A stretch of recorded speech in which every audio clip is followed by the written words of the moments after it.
Hey guys, I'm Monica. And I'm Cyrus. And you're watching Ballerific Couples.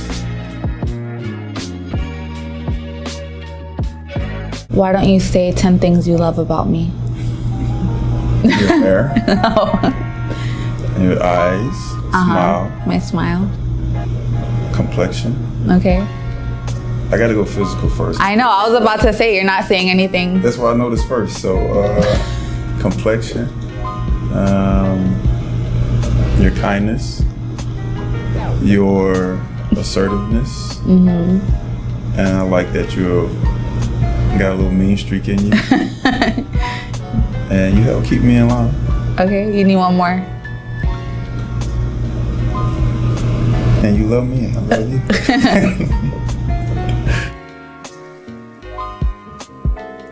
We have been married for 5 years and together for 8 years.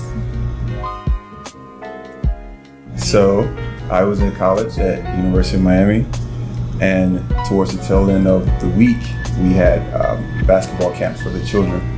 And my teammates would always go out, but I would never go. So the last week of the summer camp, I actually went with them. So it was kind of like destiny that I went, because when I got there, I saw this beautiful creature, and I don't know. So it was at Hooters, by the way. So shout out to all my Hooter girls. So when I was leaving, I wanted to talk to her while we were in there, but I didn't have the courage to do so. And then when we were leaving, I just took a deep breath and came back upstairs. And I used to have a stutter when I was young. I hadn't stuttered since I was like 9 years old, but when I tried to speak with her, like no words came out. And she just said, "You want my number or not?" So I mean, I had to work my other tables and he was taking too long, stuttering and all nervous. Yeah, so that's the story of how we met. That was in 2009. Yeah, pretty much. I mean, I was working waitressing at Hooters, and come all these 6-foot-something men walking in. The girls were going all crazy. And I think one of the waitresses knew one of his teammates, and when they had all left, she was like, "Oh, my friend was telling me that his teammate really, really liked you." And I was like, "Well, he didn't say anything, so, it is what it is." And as I was cleaning one of the tables, here he comes walking up. And do you remember what you said? Everything kind of went blank. Yeah, he said that, I don't know if it was game or not, he said I was one of the most beautiful girls he had ever seen. Yeah. And he was stuttering, he couldn't get a lot out, and I was working, I was trying to get to my next table. I was like, "Do you want my number or not?" And he got it, and the rest is history. We've been together ever since. Well, actually he was in college, so he was a little broke, so he would just come to Hooters all the time to eat. And shortly after that, he actually left to play ball overseas. So we kind of mainly started long distance after that. And the next time we saw each other, it was to move in here in Miami.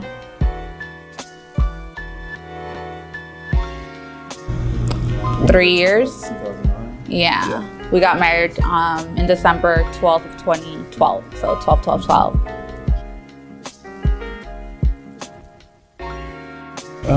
It was kismet, I think when I was in Turkey playing ball was when I first said it.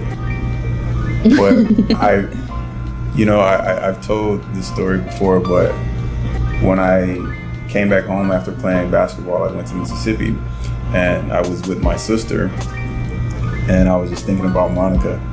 And I didn't know if I wanted to go back overseas or just come be with her at that time.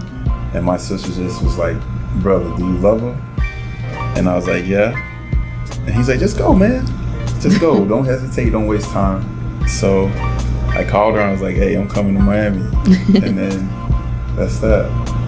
I think I knew a little sooner. It was just crazy because he was overseas. And I mean, I've lived in Miami my whole life. So I was younger back then. All my girlfriends loved going out, hanging out, going to parties, and I would never go because we were on time differences, and I would just stay up to be on Skype with him. But for me, it was very important for us to have like a committed relationship, and with him playing ball overseas, it didn't allow much room for that, and I wasn't comfortable with doing long distance for a very long time. So it was basically waiting on him to make a choice on whether he was going to keep playing ball overseas or come to Miami, and I made the right choice. You did make the right choice.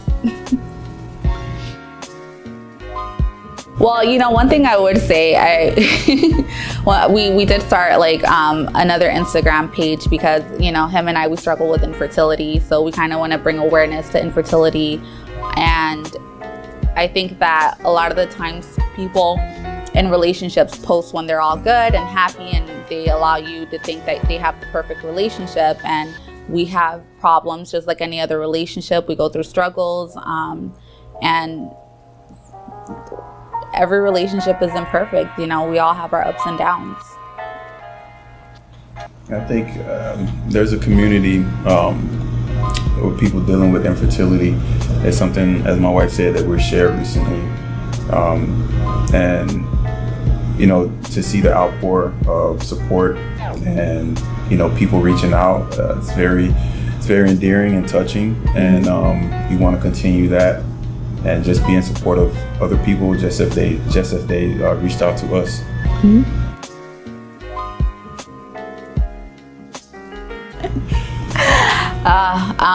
My ego doesn't get boosted, so I'm like really feel it. I mean, there's a lot, you know. I think like living in Miami, you deal with a lot of people that are pretentious, materialistic, and value a lot of the wrong things. And I think that being with Cyrus has definitely helped me stay grounded because he is from Mississippi. He's a family guy. He's very, what's so funny? Shout out to my Mississippi people. Yeah. It's like you trying to downplay Mississippi. I'm not, definitely. I married a man from Mississippi, so I'm not downplaying Mississippi. But he's down to earth and he's genuine and very open and caring, and something that you normally don't come across. So, I mean, of course you can see he's handsome. 6'9", full of chocolate. Can you list 10 things? I can. You want me to be like you, naming body parts, your eyes, your nose, your ears, your smile?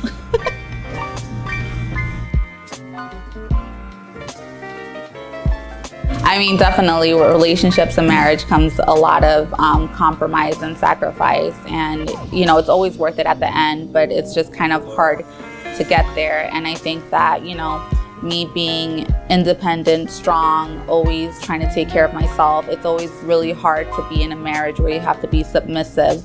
And for me, it was kind of a challenge finding that blend of still being educated, smart, you know, and coming home and being submissive to my husband when needed. I think there's a balance too, because I had a overinflated ego, and I always want things to go my way. How I say it is right, no matter what. Mm-hmm. And I feel that during the course of our relationship, my take on that has changed drastically, and for the better too. I don't regret that area where the compromise was met on both ends. It's just helped our relationship become stronger. Yeah. Good job, babe.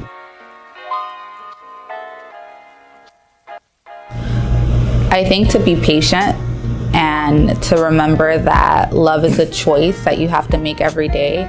I think a lot of people look forward to the wedding and the honeymoon, and then life is about kind of looking forward to those next steps and what's next, and to be patient, to be willing to compromise, that it's okay not to be right all the time, and it's okay to be right, but just say you're wrong in the moment, to not let that fight linger. And I think sometimes when people get married, those titles kind of weigh over people. Like when you're in that boyfriend-girlfriend stage, everything is good. Like you could have a little, you know, nitpick fights or every now and again arguments and get over them. And I think when you become husband and wife, when you're in a confined space where you can't go anywhere, you can't go to your apartment, she can't go to hers, it kind of changes the dynamics of the relationship. But I don't think the title should really, the title shouldn't change the framework of your relationship. If you were, you know, good in the beginning, just because you sign those papers and say I do, it shouldn't change anything. Yeah, it seems a lot harder to tell your girlfriends about fights with your husband than it is about fights with your boyfriends, because with a boyfriend-girlfriend relationship, you always feel like you can get out. And in a marriage, there's always this pressure to kind of get it right. And, you know, another piece of advice I would say is customize your marriage to your liking and try to keep your problems to yourself. A lot of people in my group of friends, not a lot of them are married, so they couldn't understand the kind of sacrifices that I needed to make to be in my relationship and to have a successful marriage. So I learned really early on that, you know, our problems are our problems and we need to find a way to deal with them. And if we really need to go to that next step of getting help, then we need to go to our pastor, we need to go to therapy, you know, but others don't always give the best advice.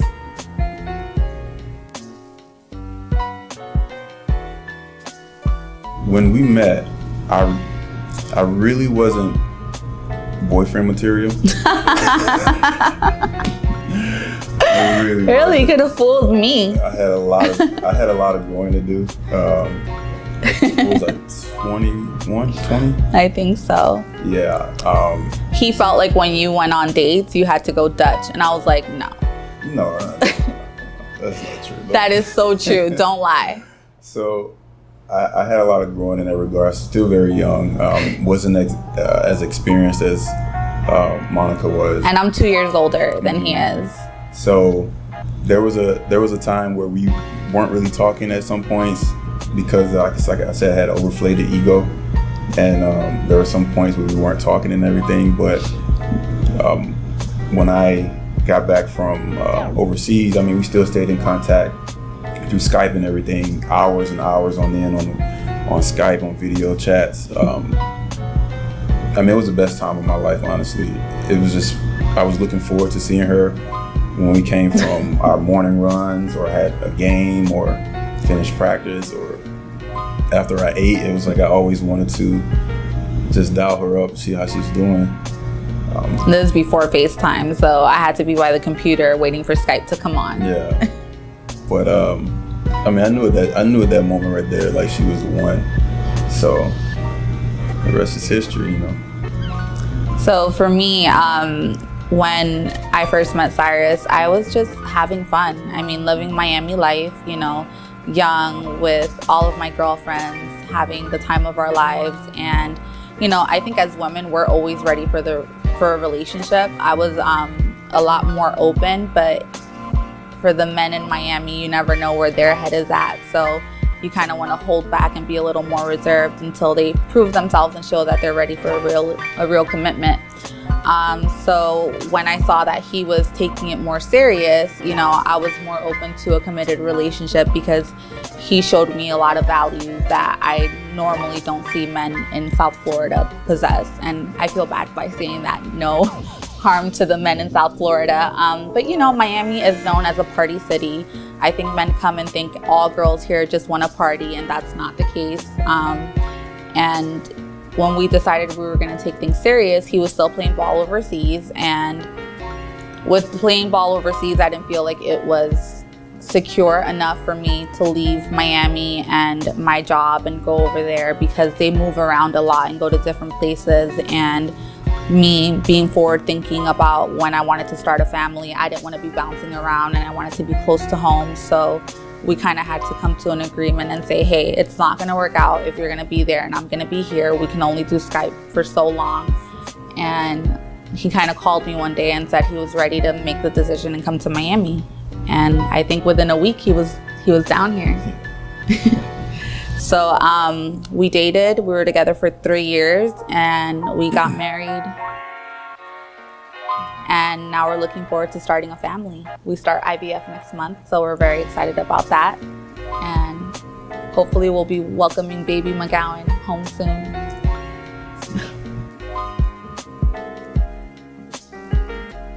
You know,